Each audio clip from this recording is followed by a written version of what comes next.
nos voisins au sein de l'Union européenne. Il y a Berlin qui est à peu près le seul à avoir réagi ce matin.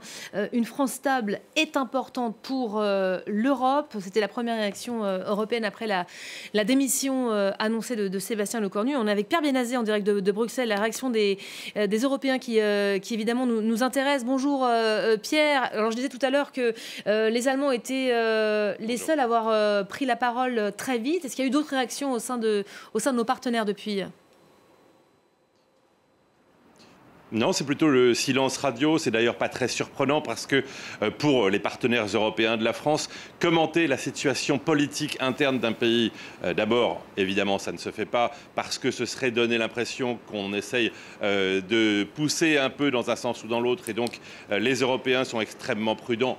Comme toujours, la presse européenne réagit évidemment avec beaucoup plus d'ampleur en parlant en Italie du chaos politique en France, aux Pays-Bas d'une crise qui s'aggrave, surtout en période budgétaire. Et finalement, cette réaction allemande, elle est un peu la seule. Ce sont les seuls à avoir pris le risque en quelque sorte, mais ce n'est pas un vrai risque vu le commentaire, de commenter ce qui se passe actuellement depuis la démission de Sébastien Lecornu.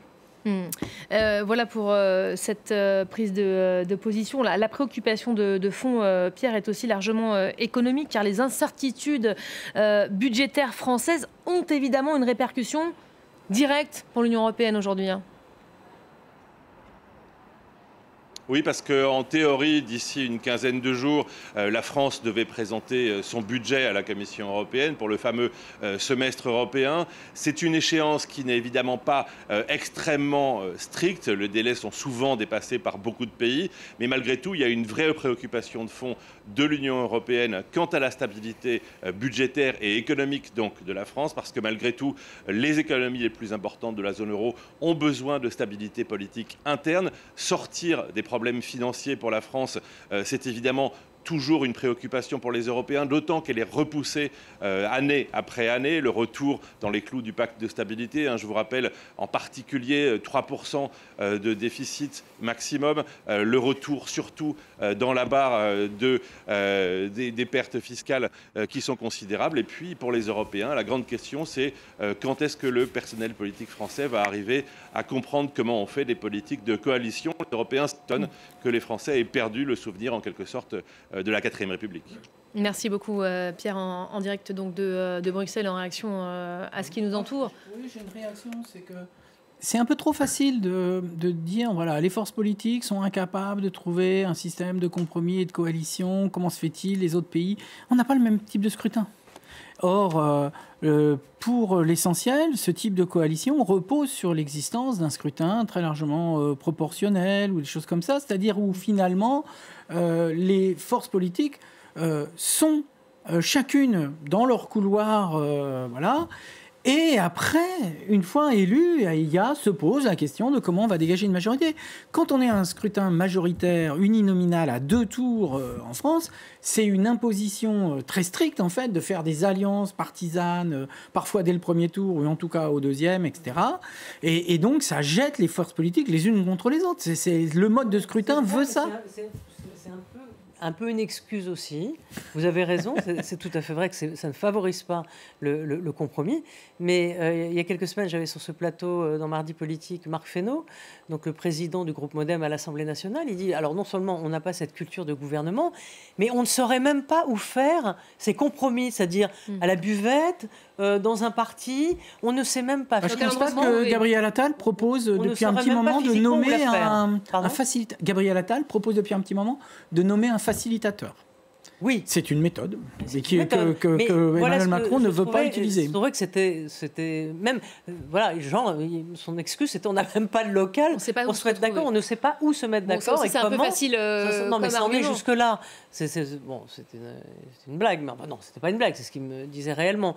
Mais non seulement on n'a pas la culture, on a le mode de scrutin, effectivement, qui ne favorise pas cet espace de compromis, mais il y a un moment quand effectivement la crise, c'est plus qu'une crise, parce que c'est une crise de régime, où tout le monde va se retrouver en slip, excepté le Rassemblement national à l'Assemblée nationale, eh bien on sera bien avancé.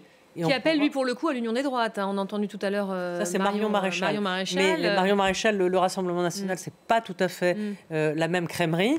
Mais en tout cas, c'est une idée qui fait son chemin, puisque, rappelez-vous, Nicolas Sarkozy l'avait évoqué avait donné le sentiment que c'était une possibilité que les droites, à un moment...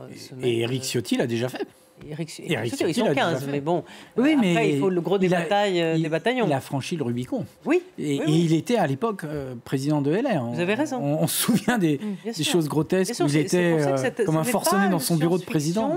C'est une science-fiction qui est peut-être proche, peut-être moins, ou peut-être un peu lointaine, mais en tout cas, c'est comme ça que ça va finir. En tout cas, c'est ce qui se fait dans beaucoup de pays européens, où on a vu des partis de droite extrême être accueillis dans des coalitions, mais la plupart du temps, c'est une coalition qui est dirigée majoritairement par une force conservatrice qui accepte d'amener.